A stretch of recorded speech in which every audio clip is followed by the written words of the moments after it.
گنده آلتین ویران یانجی ایت ویران گندک گنده هریما کوبانه یه قراج گیت کانه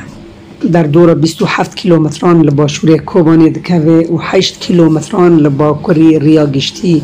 یا حلب و حسجه. او نشتجی وی گندی جه ایلا موسیقان نیوین عط موسیقه برای مزن یه هر دو عگیتین بناو دنگ لدشتا سروجه هم و کرع موسیقه. یعنی که در دور 20 سالان شرب دولتا عثمانلیا را کرن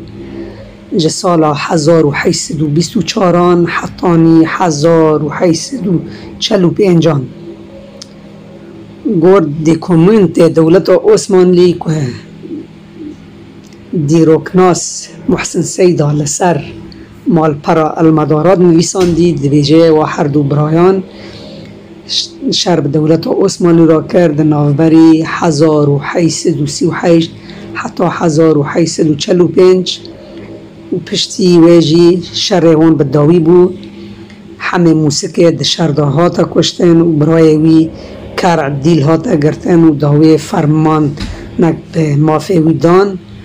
لباجار حلب ها تا لدار خستن. دوی گندی دا در دورا دسه ست کس جناخ در باست که سینور وی گندی لحال روج آواد گنده بیرشه لحال باکر گنده کوفیه لحال باشور پیرک لروج هلات جی زنار عصیف گنده زنار عصاف. دوی گندی دا دبستان سرطایی و یا ناوین هیا جواد دبستان پرکسان چوزانگه خواند اونج گنده در دوره جی خلق دهات لورد خواند جبر دبستان هری کون دوا گندان و گنده در دوره دا بود. لی در دوره گند چند شونوار هنه و به طایبت لحیلا کاش توپال یا چیای توپال باشوری وی گندید که و جاک لور هید این جاکی پیروزه پرکس دارن سرداناوه در که دکن.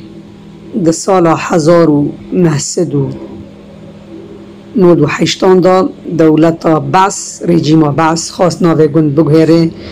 بکه گند القیس ده 2014 دا که وقتا ایریشا داعشا تروریست هات سر باجار کوبانه 13 کس جوی گندی هات نگرتن دیل هات نگرتن جوانا تا وکیلی که